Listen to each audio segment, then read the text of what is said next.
Hey, this is David, your Ultimate Teenage Mutant Ninja Turtles fan, here to review Teenage Mutant Ninja Turtles 3, the movie. This movie stars Paige Turco and Elias Koteas, who returns after being absent from Part 2. And this movie was made about 2 years after the second movie. Actually was released March 17th, 1995. So anyways, about the plot of the movie, if you haven't seen it, again, don't watch. I tend to give away some of the plot of the movie, or most of it, just to kind of give you an idea of what I like and dislike about the movie. So anyways, the movie basically begins with the Turtles, and they're at their new home, which is in a broken, beaten up old subway station. With this absolutely ridiculous dance scene. I don't know why the hell they put that in the movie, but to me it was ridiculous. But anyways, April visits them, and she's basically planning on going on vacation, and decides to give them all gifts. And she comes in, and she has old gifts for the Turtles. Leonardo's given a book, and Raph is given a fedora, and Mikey is given a lampshade, which stupidly he puts on his head, and Splinter is given an old scepter.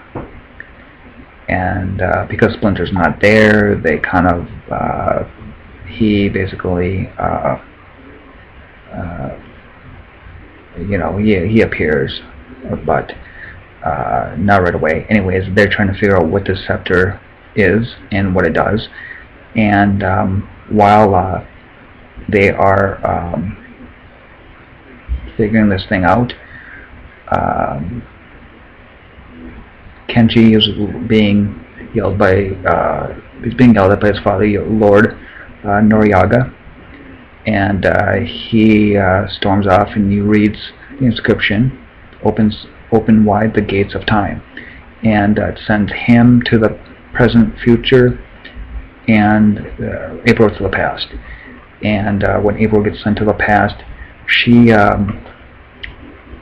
is captured and by Lord Noriyaga and put in this dungeon, where she meets a guy who kind of resembles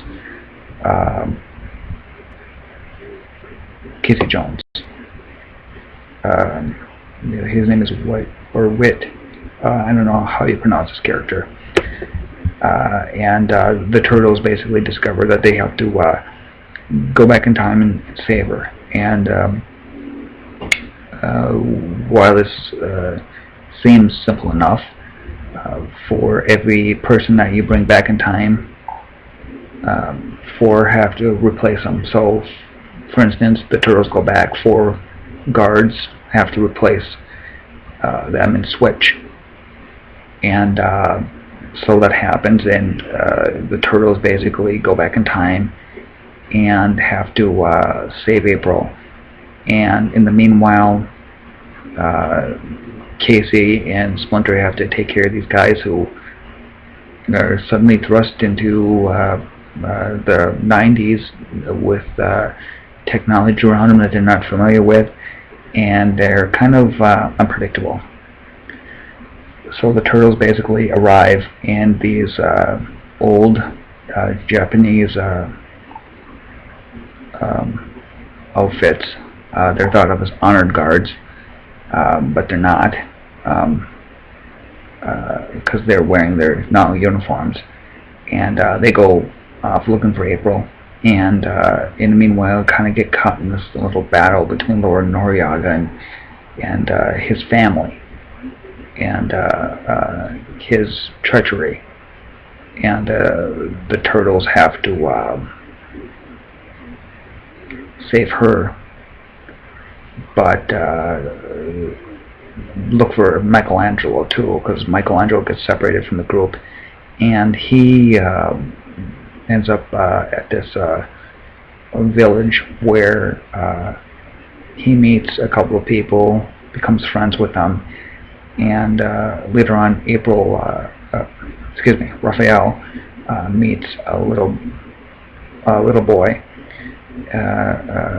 who he becomes friends with, because when the turtles go back to save Michelangelo, this village burns down and Raphael saves them. And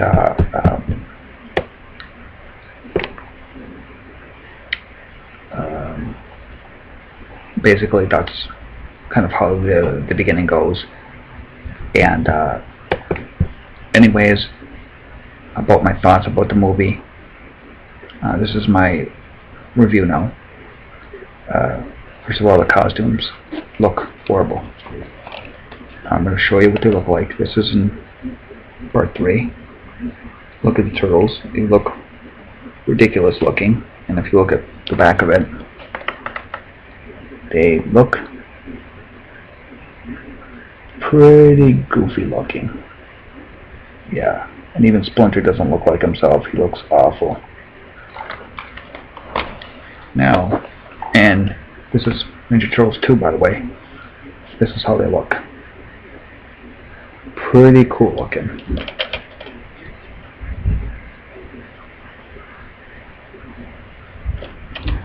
Yeah. So, in my opinion, the costumes stunk. They were horrible. And the plot was awful. I mean, they could have done so much better with the plot.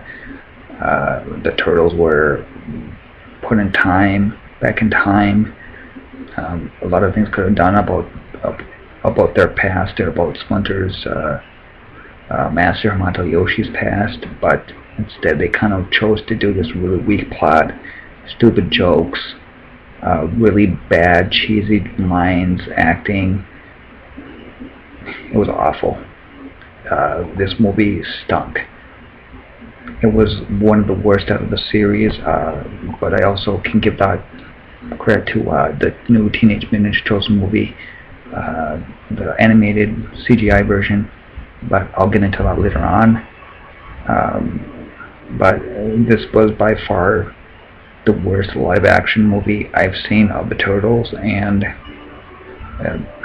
it sunk the series in my eyes. I mean, the Turtles were already losing popularity. I mean, the cartoon had been going on for roughly 6 years, and you know, they had kind of worn thin by now, and weren't as popular. And all around, it was just, it was bad acting. The suits looked terrible. The chemistry between Paige, Turco, and Elias Koteas didn't compare to Elias Koteas and his chemistry that he had with in the first movie to Judith Hogue. So my review, my overall rating of this movie would be 4 turtle shells. Yeah, that would be 4 out of 10. Very horrible movie. I wouldn't suggest it to see it. Own it if you're a Ninja Turtles fan. But out of all the movies so far, the first one and the second one were the best. So see them. And we'll be back to review TMNT, the CGI animated version. I hope you enjoyed my review, and till then, Turtle Power. Actually, maybe I'll show you this. So that's my review of part 3. Catch you all later. Peace.